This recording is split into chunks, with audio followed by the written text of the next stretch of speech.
दुनिया में ऐसे भी लोग होते हैं जो अपने फ़ायदे के लिए, अपनी ज़रूरत के लिए लोगों को किस तरह से भरोसा जीतते हैं और उस भरोसे को हेलो गाइज, तो कैसे आप लोग? उम्मीद उम्मीद है कि आप सब ठीक होंगे। तो गाइज, हम आपको एक बात बताना चाहते हैं और बात यह है ही कि इंसान की सबसे बड़ी कमजोरी किसी पर भरोसा करना, और अगला बंदा जो होता है वो अपना भरोसा जीतने के लिए कुछ भी करने को तैयार हो जाता है।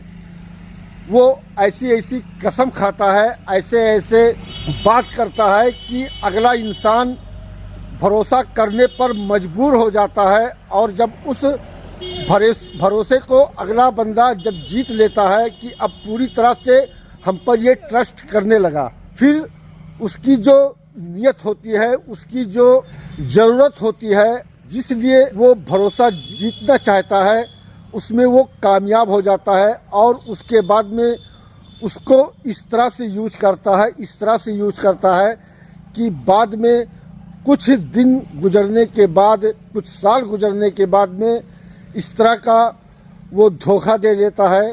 फिर जो भरोसा करने लगता है उसका दिल इस तरह का टूटता है भाई कि अब हम बता नहीं सकते हैं। एक लड़की थी जो मुझसे पता नहीं कितने दिनों से मेरा नंबर मांग रही थी। भाई, सोशल मीडिया पर हमारी वीडियो चलती है, बेहतर समझो, वहीद ब्लॉग, रील्स, तमाम चीज़, तो मुझे बहुत सारे लोग जानते हैं। अब उसको मुझ में कुछ दिखा होगा, कुछ उसने भरोसा किया होगा, कुछ यकीन किया होगा, तब उसने मुझसे नंबर मांगा।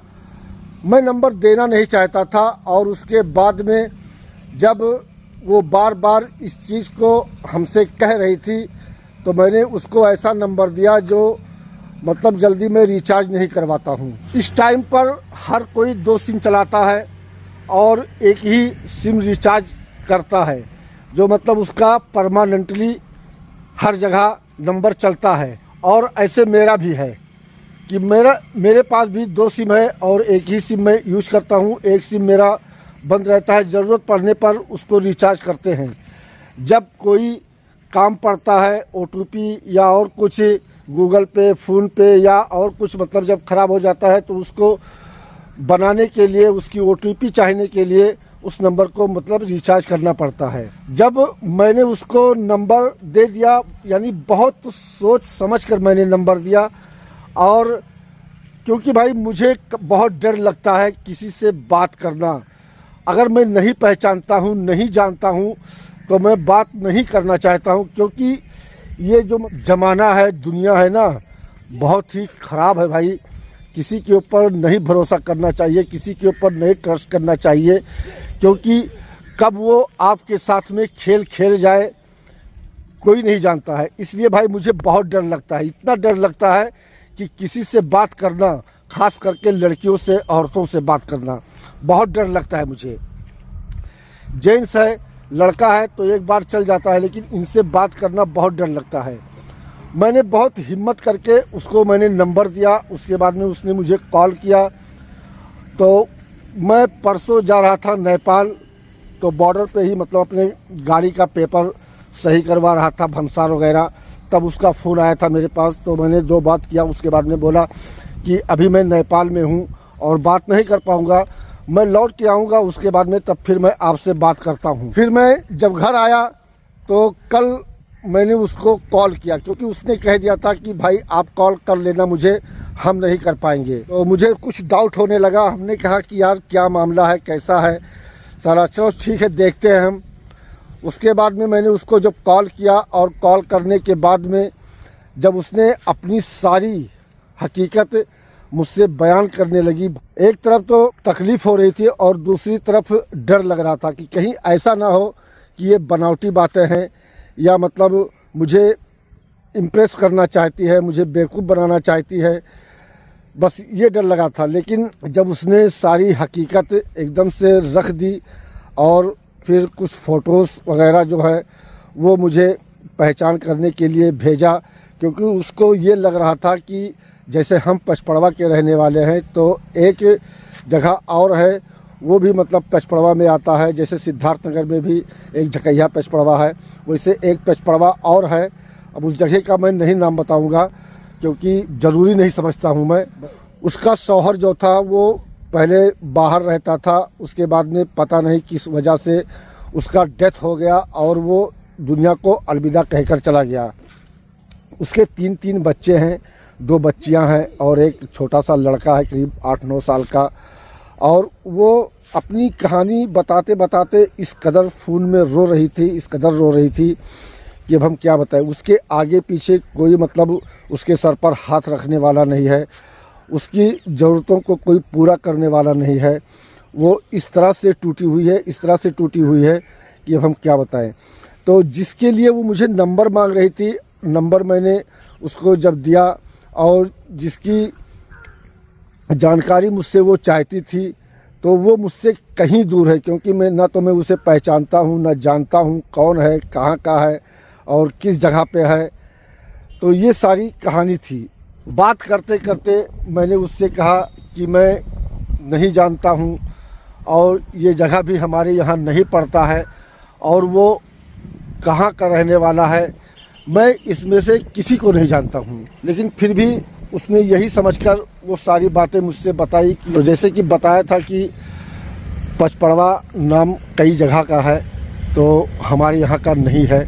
उसने हमारा रील वीडियो देखा था इंस्टाग्राम पर, फेसबुक पर, तो वो समझी कि मतलब मैं वहीं का रहने वाला हूँ। वो लड़का उस लड़की का भरोसा जीतने के लिए ऐसी ऐसी कस्में खाया, ऐसे मतलब विश्वास दिलाने के लिए करता रहा।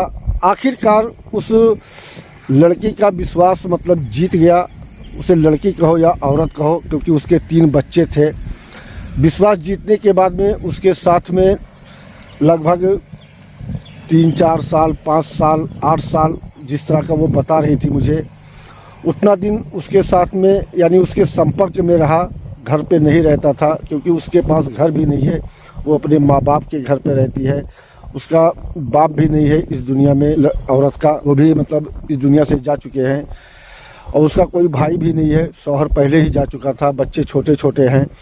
अब वो कैसे अपनी ज़िंदगी गुजार रही है, कैसे नहीं, तो वो इसी उसमें थी कि चलिए इससे हमारी मैरिज हो जाएगी, शादी हो जाएगी, फिर हमारी भी ज़िंदगी आराम से गुजरने लगेगी। जब उसने सारी कहानी बताई, यार दुनिया में ऐसे भी लोग होते हैं जो अपने फ़ायदे के लिए, अपनी ज़रूरत के लिए लोगों को किस तरह से भरोसा जीतते हैं और उस भरोसे को कैसे तोड़ देते हैं जब उनका मतलब निकल जाता है, मतलब पूरा हो जाता है। आखिरकार लास्ट में ये हुआ कि उस लड़के ने उस लड़की का दिल तोड़ दिया, जो भरोसा था वो भरोसा तोड़ दिया और उसने जाकर कहीं और शादी कर ली। यानी जो कुछ था वो अपनी ज़रूरत को पूरा करने के लिए उस लड़की को अपने संपर्क में लाया और अपनी मनमानी जब तक उसका दिल चाहा तब तक किया, उसके बाद में छोड़ दिया।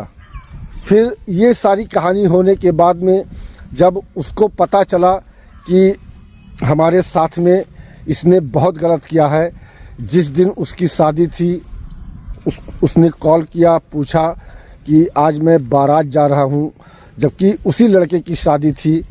यानी धोखा करके उसने दूसरी जगह शादी भी कर ली। जो कुछ इसके पास जेवरात थे, पैसे थे, वो सारा बातें कर करके सब कुछ ले लिया। यानी इस लड़की को, यानी इस औरत को पूरी तरह से एकदम से कंगाल कर दिया।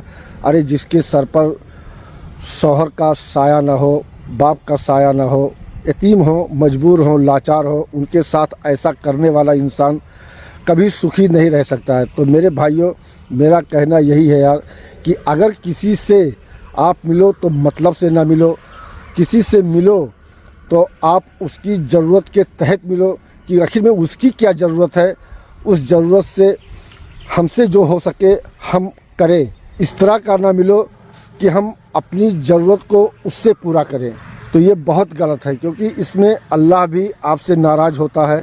और जिसका दिल टूटता है, अगर वो जीतने के लायक नहीं है तो वो सब्र करेगा और सब्र की लाठी में आवाज़ नहीं होती है। आपके साथ बहुत बुरा होगा।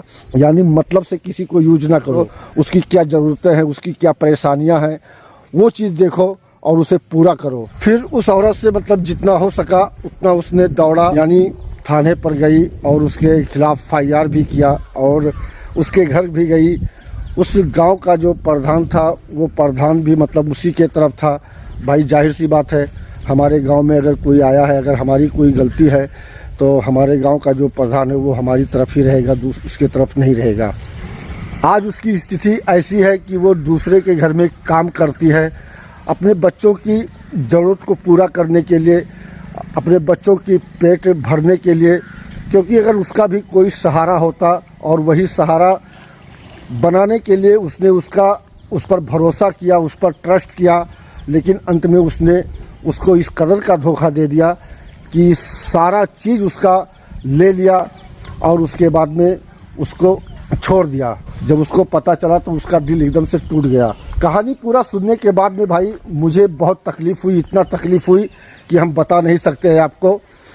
तो जो भी इंसान इस तरह का करता है ना, वो भाई ना करे।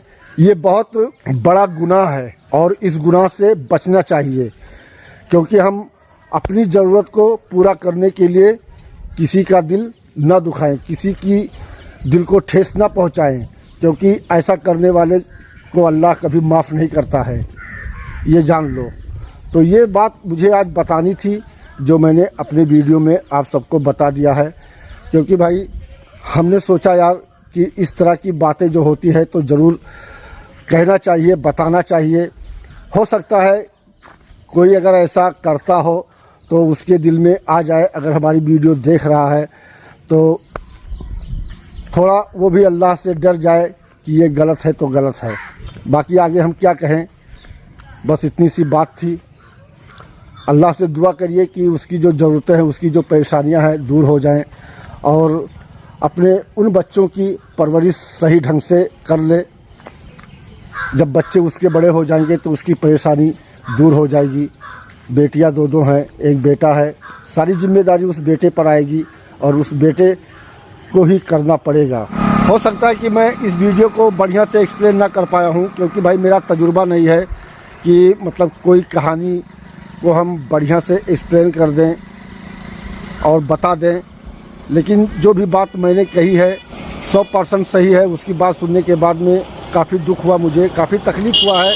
अगर अल्लाह ताला ने मुझे उस लायक बनाया है तो हम उनकी परेशानियों को समझें और उनकी छोटी मोटी जो दिक्कतें हैं उनको हम दूर कर सकते हैं अल्लाह की मदद से। बस आज की बात इतनी ही थी और इतना मुझे कहना था। अगर वीडियो हमारी अच्छी लगी हो तो लाइक शेयर ज़रूर करें और ऐसा काम ना करें जिससे हम अल्लाह के निगाह से दूर हो जाएं और गुनाह में शरीक हो जाएं। चलिए फिर भाई मिलते हैं दूसरे वीडियो में, तब तक के लिए बाय।